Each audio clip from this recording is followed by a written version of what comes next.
Assalamualaikum warahmatullahi wabarakatuh. Bismillahirrahmanirrahim. Alhamdulillahi rabbil alamin. Assalatu wassalamu ala asyrafil anbiya'i wal mursalin wa ala alihi wa ashabihi ajma'in. Subhanaka la ilma lana illa ma 'allamtana innaka antal alimul hakim. Rabbi shrah li sadri wa yassir li amri wahlul 'uqdatam min lisani yafqahu qawli, amma ba'd. Alhamdulillah, tuan-tuan dan puan-puan, malam ini kita bersua lagi insya-Allah. Dan malam ini insya-Allah kita tengok pula adab-adab membaca dan mendengar bacaan Al-Quran. Bab adab. Adab-adab membaca dan mendengar bacaan Al-Quran. Insya-Allah adab ni ada lebih kurang 15 adab. InsyaAllah kalau kata 17. InsyaAllah kita tengok berapa minit. Mungkin dalam 15 minit, 10 minit tu. Kalau lebih daripada tu, insyaAllah kita sambung pada malam esok lah. Dia kata terdapat banyak adab-adab yang perlu dijaga ketika membaca atau mendengar bacaan Al-Quran. Terdapat banyak adab-adab yang perlu dijaga ketika membaca atau mendengar bacaan Al-Quran. Antaranya seperti berikut. Yang pertamanya, iaitu ikhlaskan niat kerana Allah Ta'ala bagi menghindarkan perasaan riak. Ikhlaskan niat kerana Allah Subhanahu Wa Ta'ala. Jadi saya pun kena ikhlaskan niat. Tuan-tuan dan perempuan pun kena ikhlaskan niat untuk belajar. Saya menyampaikan ilmu ataupun berkongsi ilmu ni pun kena ikhlas. Jadi ikhlas ni kita minta Allah Subhanahu Wa Ta'ala. Minta tolong Allah Subhanahu Wa Ta'ala supaya kita ni ditolong untuk kita ikhlaskan perbuatan niat kita ni. Kerja buat kita seharian ni. Jadi hati kita ni selalunya dia mengajak kepada keburukan. Dia duk hala pi ke sifat-sifat yang tak elok, sifat-sifat mazmumah. Sifat mazmumah ni kita minta tolong dengan Allah lah, kita tidak ada kekuatan. Kita tidak ada kekuatan untuk melawannya. Dia mari jenuh tepih. Semua orang, kebanyakan orang awam macam kita ni, jadi sifat mazmumah tu banyak. Jadi kita kena lawan dan minta pertolongan daripada Allah Subhanahu Wa Ta'ala. Jadi kena ikhlaskan niat kerana Allah Ta'ala bagi menghindarkan perasaan riak. Perasaan riak. Yang ni perasaan menunjuk-nunjuk. Kalau hak duk mengajak, menyampaikan ilmu, mungkin dia menunjuk-nunjuk kata dia ilmu banyak ke, dia orang alim ke, dan sebagainya. Jadi kita tak boleh lagu tu. Dan juga sum'ah, iaitu bermegah-megah. Yang mengajak tok guru, dia duk megah dengan ilmu dia. Yang belajar pula, dia duk megah dengan ilmu dia juga.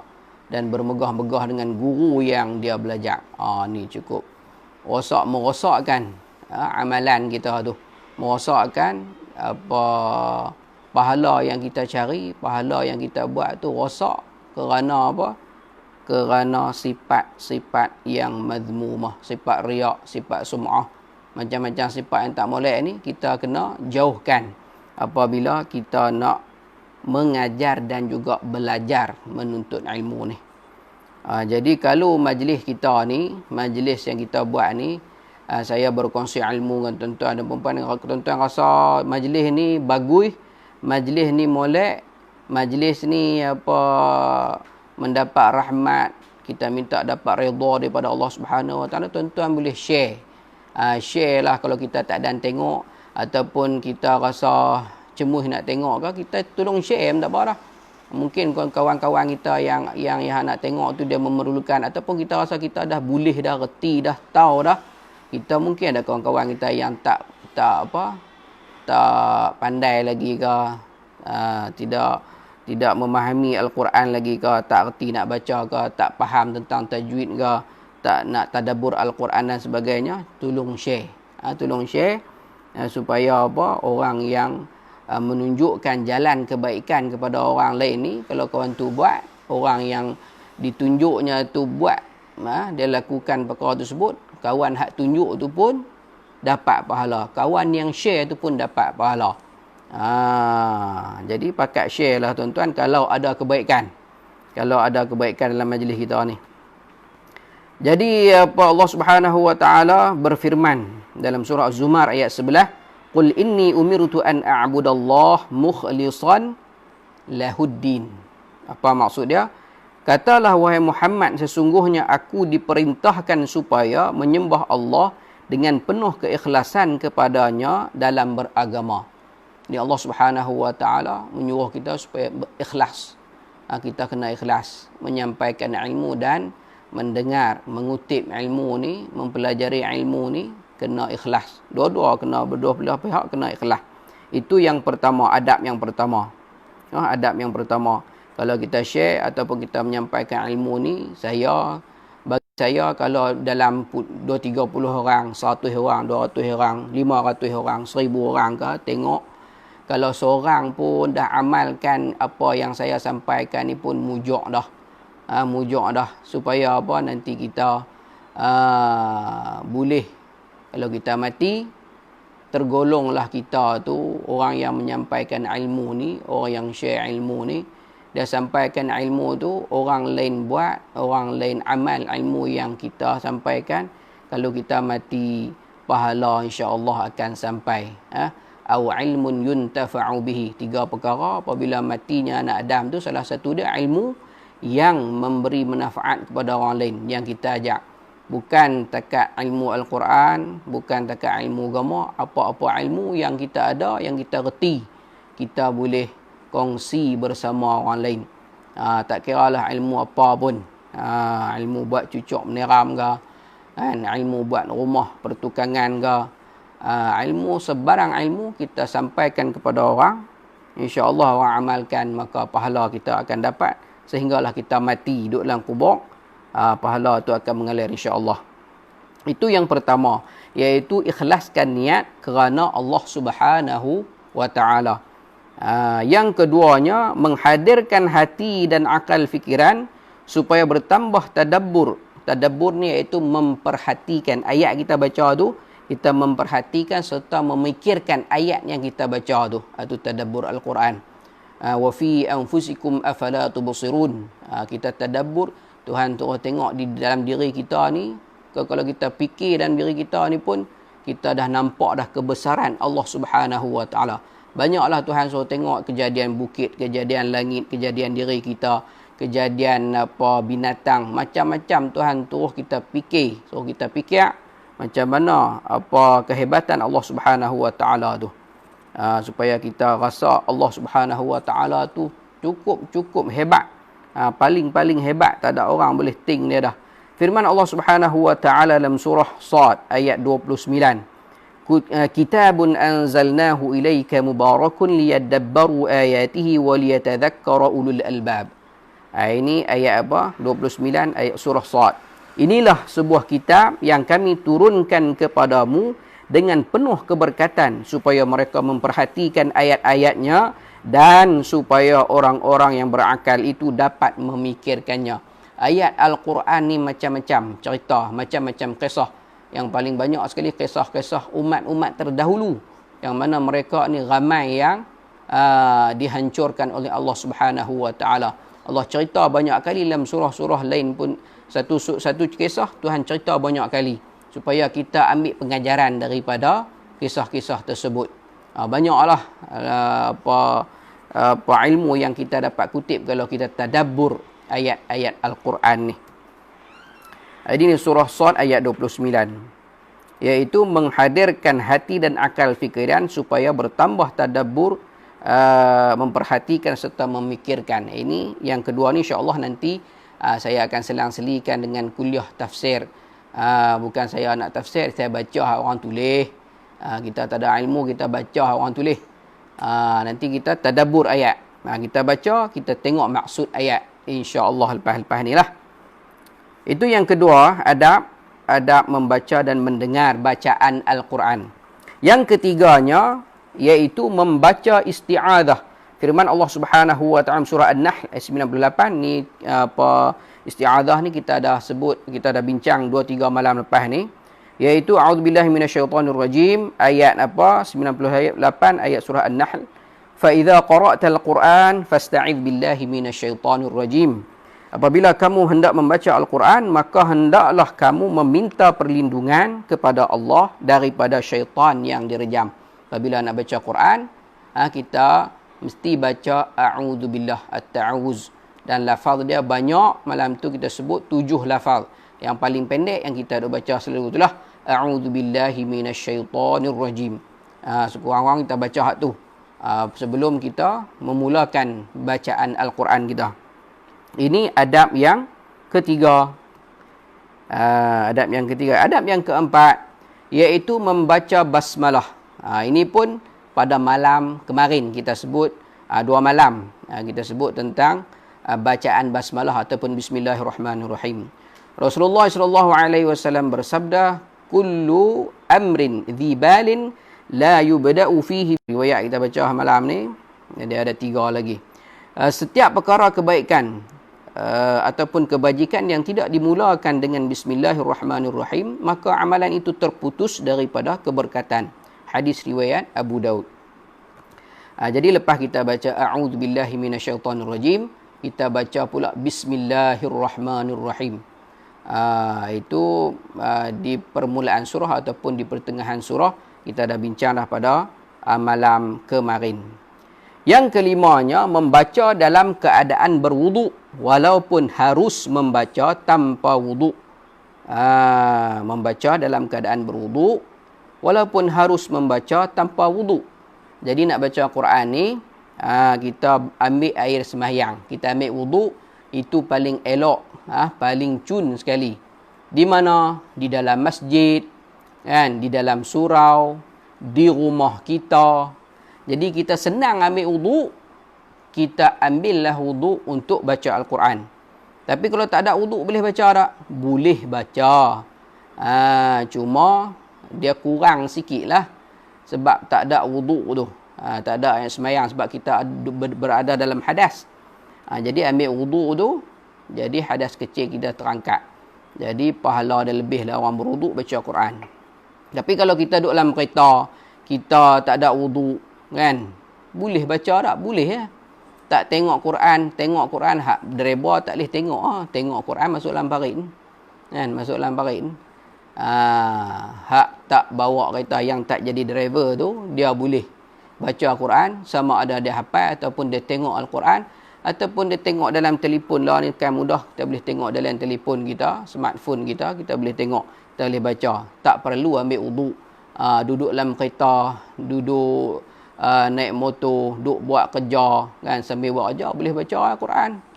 Tak ada masalah apa pun, kan. Boleh baca. Jadi membaca dalam keadaan berwuduk itu adab dia, walaupun harus membaca tanpa wuduk. Jadi kalau keadaan-keadaan yang tertentu yang mana kita tak boleh berwuduk, maka tidak ada masalah kalau kita baca Al-Quran tak ambil semayang. Cuma saya nak sebut di sini, ini pendapat peribadi saya. Tidak ada kena-mengena dengan orang lain.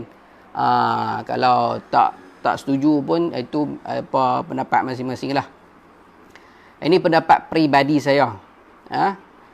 Macam di sekolah sekarang ni kita bekalkan, kerajaan bekalkan Al-Quran untuk kita baca di sekolah-sekolah. Untuk sekolah rendah, kita akan baca bermula daripada tahun 2 sehingga tahun 6, iaitu kita perlu habiskan 30 juzuk Al-Quran ni. Jadi seminggu tu kita akan baca Quran sekurang-kurangnya 2 kali. 2 kali ataupun 2 jam ataupun sejam setengah kita akan baca Al-Quran. Jadi pelajar-pelajar ni akan ambil wuduk. Kalau kita pesan kat dia, waktu pertama, waktu awal, waktu pagi, ambillah wuduk di rumah sebelum datang ke sekolah. Itu pun kalau dia boleh tahan lah. kentut dan sebagainya, kencing berak, supaya tak batal wudu. Ataupun selepas rehat, kita suruh ambil sebelum semasa rehat tu, sebelum habis masa rehat, bolehlah ambil wudu. Kan? Tetapi, ini pendapat saya tuan-tuan. Ini pendapat saya. Orang tak setuju tu, saya minta maaf lah. Tetapi kalau di tengah-tengah masa yang ketiga, keempat, ataupun masa yang selepas pada rehat tu, selepas rehat, masa yang kedua selepas rehat, ketiga selepas rehat. Jadi tak perlulah kita suruh pelajar kita supaya ambil wudu. Memadai kita bagi tahu kat dia, kata sunat ataupun dituntut kita berwudu untuk ambil untuk membaca Al-Quran ni, untuk memegang Al-Quran ni sebagai pelajar ni kira ahli Quran. Dia baca tiap minggu Al-Quran ni. Banyak kali dia baca. 4 masa, 3 masa, 1 masa setengah jam untuk sekolah rendah. Jadi, apabila kita suruh mereka pergi ambil yang semayang, dia memakan masa. Ni bagi saya, tuan-tuan, ada 5 minit, ada 10 minit, ada 15 minit, ada 20 minit. Jadi masa tu dah habis dengan ambil yang semayang tu. Tak bagus ke ajak adab? Bagus. Kita dah ajak, kita dah bagi tahu dah kata adab. Adab ambil ayat Al-Quran tu, nak pegang Al-Quran, nak baca Al-Quran tu ialah ambil semayang. Tapi apabila menyusahkan mereka, susah macam mana, kena pi ke bilik ayat tu, pi ke surau, pi ke pancung ayat, nak patah balik itu, mengambil masa. Lepas tu pula nak kena buang stokin. Apabila basahkan kaki, sekali lagi nak pakai stokin pula tuan-tuan, basah habis stokin. Lepas basah habis nak pakai kasut pula. Jadi menyusahkan dan mengambil masa yang banyak di situ. Dan kalau guru-guru pula tak escort pula pi ke tempat ambil semayang tu, ni satu kesalahan jugalah. Sebab apa? Dia boleh terebah. Lepas tu depa pakat duk melawak hang aku, dia jadi lama. Kalau guru-guru pi escort sekali, itu paling baik lah, paling bagus lah. Kita takut kejadian-kejadian di tengah jalan tu. Jadi menyusahkan pelajar tu. Ada setengah pelajar pula tak pakai stokin masuk dalam kelas dan sebagainya. Ini tak cun lah, kita katakan tak cun. Kita kalau boleh, kita ada waktu di tengah-tengah tu, kita tak payah suruh pelajar ambil yang sembahyang. Ini untuk guru-guru lah, untuk guru-guru. Kalau sependapat dengan saya lah, kalau tak sependapat tak ada masalah, nak suruh budak pergi ambil pun tak ada masalah. Cuma adab dia kita kalau di rumah, di tempat yang mudah, kita ambil lah wudu. Tapi kalau tempat tu menyusahkan kita ataupun tak dapat ambil wudu, jadi tak perlu ambil wudu untuk kita nak baca Al-Quran. Kalau tambah-tambah sekarang ni, saya sebut tadi ni, kita dah ada alat yang canggih ni. Jadi tak perlulah ambil wudu kalau menyusahkan. Kalau tempat yang senang, silakan. Itu pendapat saya lah. Pendapat saya. Yang keenam.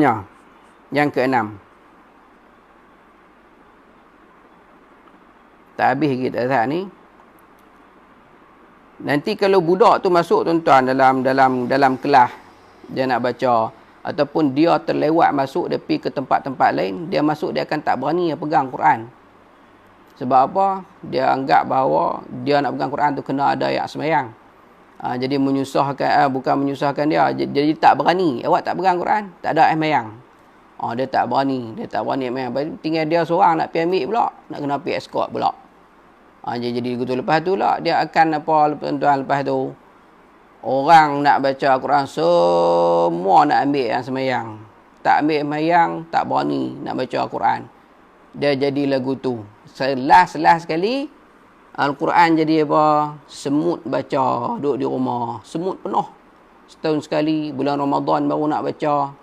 Sebab apa? Sebab nak kena ambil semayang, nak kena apa. Jadi dia rasa, jadi macam susah nak baca Quran ni. Jadi bukan kata nak memudahkan. Bukan kata nak mudah atau mana. Jadi saya harap tuan-tuan boleh fahamlah apa yang saya sebut tu. Yang kelima, membaca dalam keadaan berwuduk. Yang keenamnya, membaca di tempat yang suci lagi bersih. Tidak boleh membaca di tempat yang bersih tapi tak suci dan tempat yang tidak layak dengan kesucian Al-Quran. Kena baca tempat molek, tempat bersih. Kalau tempat molek tapi tak bersih ataupun tak layak bagi Al-Quran, contohnya bilik air, bilik air ataupun tandas, kan? Tak bagus lah kita nak pergi baca dalam tu. Tak layak bagi Al-Quran. Duk pergi baca Al-Quran dalam bilik air, baca Al-Quran dalam jamban, dalam tandas, dalam toilet, tak bagus. Itu bukan tempat dia. Bukan tempat dia. Yang ketujuhnya, membersih mulut ataupun bersugi. Sabda Rasulullah sallallahu alaihi wasallam, "Inna afwahakum turuqun lil Quran fatayyibuha bis-siwak." Apa maksud dia? Sungguhnya mulut kamu itu adalah jalan bagi Al-Quran, maka hendaklah kamu memperelokkan akannya dengan bersugi. Ini Nabi SAW bersabda, riwayat Ibnu Majah. Mulut kamu itu adalah jalan bagi Al-Quran, maka hendaklah kamu memperelokkan akannya dengan bersugi. Perelokkan akannya dengan bersugi. Nak sebut Al-Quran dengan mulut, bukan kita nak baca dengan kaki, bukan nak baca dengan tangan, bukan nak baca dengan telinga, tak nak baca dengan mulut. Jadi kita gosok gigi kita. Gosok gigi kita tu supaya gigi kita tu bersih, wangi mulut kita, sesuailah dengan kita nak sebut kalam Allah Subhanahu wa taala. Kan? Kita ambil wudu, kita beruh gigi dan sebagainya. Dan kalau kita nak semayang pun, Nabi SAW bersabda, "Laula an asyqa ala ummati la amartuhum bis-siwak inda kulli salah." Kalaulah tidak menjadi kepayahan kepada umat aku, Nabi bersabda, maka tiap-tiap kali nak semayang tu kena beruh gigi, kena bersiwak. Bersiwak ni sama ada dengan kayu siwak tu ataupun benda-benda kesat. Tak semestinya beruh gigi. Benda lain ada lagi, macam-macam lah. Tapi yang mudah sekali ialah beruh gigi lah. Macam-macam jenama ada, kita boleh beli, kita beruh gigi sehari 5 kali. Nak semayang, nak baca Quran, kita beruh gigi. Nak semayang, kita beruh gigi supaya apa? Supaya semayang kita tu khusyuk, supaya orang yang tepi kita tu tidak terganggu dengan bau mulut kita. Kita baca Al-Quran, kita baca Fatihah, kita baca dalam semayang tu, jadi bau mulut kita tu mengganggu. Kalau kita makan petai, makan bawang, benda-benda yang bau busuk ni, kita kalau kita makan tak usah duk pi semayang jemaah, kan? Ganggu orang ni tak bagus, tak baik. Jadi antara kelebihan orang beruh gigi ni, antaranya mata dia jadi cerah. Mata dia jadi cerah, otak dia jadi sihat, kan? Otak dia jadi sihat, dan juga rambut dia payah nak beruban. Rambut payah nak beruban, kan? Jadi kita selalulah beruh gigi. Ada banyak lagi lah, mayang khusyuk dan sebagainya. Ada banyak lagi saya tak ingat. Jadi beruh gigi ni cukup bagus. Dan yang paling kena beruh sekali, pagi dengan nak tidur. Tu tak boleh elak lah. Kalau tak dan waktu lain tu, pagi dengan nak tidur ni, nak tidur tengah malam tu, kena beruh gigi kita. InsyaAllah gigi tak akan rosak. Alhamdulillah, gigi saya ada 32 batang lagi. Satu tak patah lagi, satu pun tak cabut lagi. Umur dekat 50. Ada 50. Jadi kena beruh gigi, tuan-tuan. Yang ke-8-nya iaitu memakai pakaian yang bersih lagi suci. Memakai pakaian yang bersih lagi suci. Firman Allah Subhanahu wa taala surah Al-Mudaththir ayat 4, "Wa thiyabaka fatahhir." Dan pakaianmu hendaklah kamu cuci, bersihkan. Kita nak baca Quran, kita pakailah pakaian yang elok. Sebab apa? Nak sebut kalam Allah. Nak sebut kalam Allah, kita pakai pakaian yang elok. Jangan duk pakai apa spender saja baca Quran, tak kena. Pakai kain tola baca Quran. Tak elok. Tak bagus kan. Kita baca, nak baca Quran kita pakai pakaian yang elok. Yang kesembilannya, membaca dengan suara yang baik, lunak lagi merdu. Rasulullah sallallahu alaihi wasallam bersabda, "Zayyinul Quran bi aswatikum fa inna as-sawtal hasan yazidul Qur'ana hasanan." Rawahul Hakim. Maksud dia, hiasilah Al-Quran itu dengan suara-suara kamu, sesungguhnya suara yang bagus menambahkan lagi kebagusan Al-Quran. Jadi kena apa? Kita kena baca dengan suara yang baik, suara yang elok, suara yang bagus. Kalau reti taranum, kita taranum. Kalau tak reti taranum, kita ikutlah syekh-syekh yang kita duk dengar tu. Kan? Syekh-syekh yang kita selalu duk dengar. Apa orang duk buka, orang duduk kita duk dengar dalam YouTube, Facebook dan sebagainya. Kita tengok syekh mana baca sedap. Kita tiru syekh tu ke bacaan dia. Itu nama dia pada kita memperelokkan bacaan kita. Ini Allah Subhanahu wa taala suka. Ada lagi tuan-tuan sehingga ke-17. Saya ingat kita sambung pada malam esok, iaitu pada adab-adab membaca dan mendengar bacaan Al-Quran. Kita sambung malam esok lah. Lagi tak ada apa pula nak abang malam esok. Kan? Tak boleh abang banyak-banyak mereka kata. Hak duk ikut kelas ni orang tua-tua mereka kata. Kan? Mereka tak larat dengar lama-lama. Lepas tu line dah ni kurang clear. Line kurang clear, sangkut-sangkut. Semalam kita punya live pun dia sangkut-sangkut. Jadi sekadar itulah pada malam ni tuan-tuan. Jadi kalau salah silap, saya minta maaf lah. Terutamanya tentang apa membaca Quran dalam keadaan wuduk tadi ni. Untuk pelajar sekolah, bagi saya ulang sekali lagi, tak perlu ambil wuduk. Sebab apa? Aulawiyat dia, keutamaan dia pada masa itu ialah kita belajar mendalami ilmu Al-Quran tu, bacaan dia, tadabbur dia, tajwid dia, hak tu lebih penting daripada adab yang kita nak habaq kata ambil wuduk tu. Adab tu kita dah terap dah, hari-hari kita dah bagi tahu dan depa pun tahu. Cuma kita tak perlu ulang kalau masa dia duduk tengah-tengah. Tu saya tekankan hak tu lah.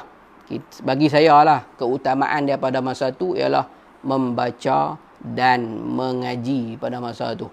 Mengaji dan tadabbur Al-Quran. Wallahu subhanahu wa ta'ala a'lamu bis-shawab. Wassalamualaikum warahmatullahi wabarakatuh.